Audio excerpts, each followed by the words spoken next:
Imagine, you're sitting in your college dorm room, studying for that final chemistry exam. The only thing on your mind is getting that passing grade.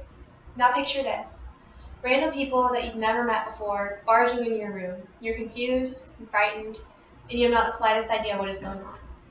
They carry you out against your will, despite your screaming and your crying and your calling for help. They take you away to an unfamiliar place, to an enclosure about the size of your bedroom, where you can't escape. No room to roam, no familiar faces. Now take a second. This story may seem like some scene on a scary movie that could never possibly happen to you in real life. Well, this story really isn't too far out there. Let's say these random people are us, and let's replace ourselves in the story with wild animals. It really doesn't appear to be too far-fetched. Now, wild animals are taken from their homes in the wild, and they're forced to live inside little 4x4 enclosures, where their only outside interaction takes place every so often when some small child comes up and taps on the glass. My name is Elise, and today I want to talk to you about just how unethical it is to keep wild animals locked up in a captive environment. What a life would be like without animals behind bars, and how you can make a difference by not supporting the growth of these organizations. Now, the first thing you need to do is realize that you can play a crucial role in saving these wild animals from unethical treatment. I'm sure you've all heard of the story of Harambe, a silverback gorilla whose life sparked outrage, not only during the carelessness of the parents, but the zoo's failure to be in compliance with safety standards. Not only did this incident put a child's life in danger, but it took the life of endangered species. Harambe was one of the 970 silverback gorillas that were still alive on this earth. Now this just goes to show that we can't tame wild animals, and exposing them to people does not make them any less wild.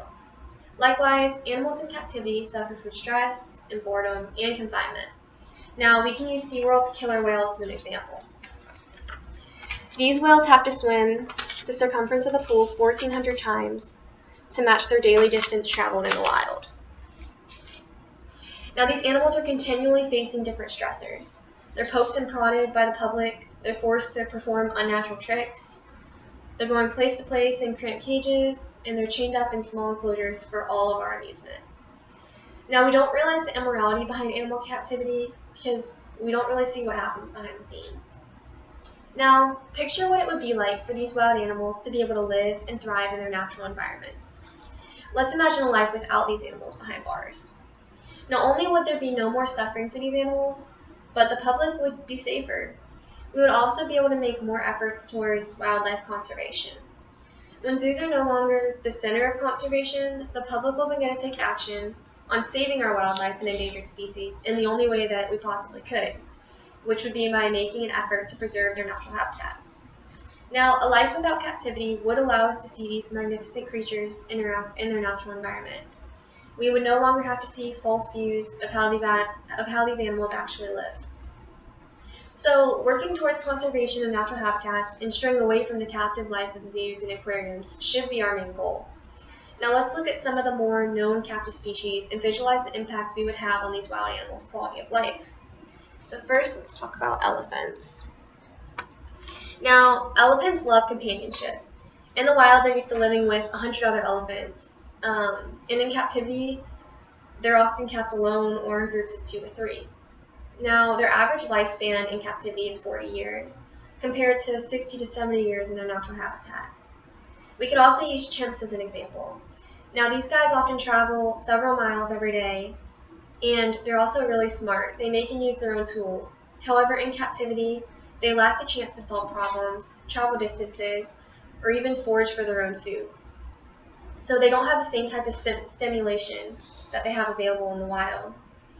So basically, we're limiting these animals, and we're having an effect on their quality of life. Now, I want to go ahead and wrap this up by presenting a challenge to you. We need to stand up, and we need to take action.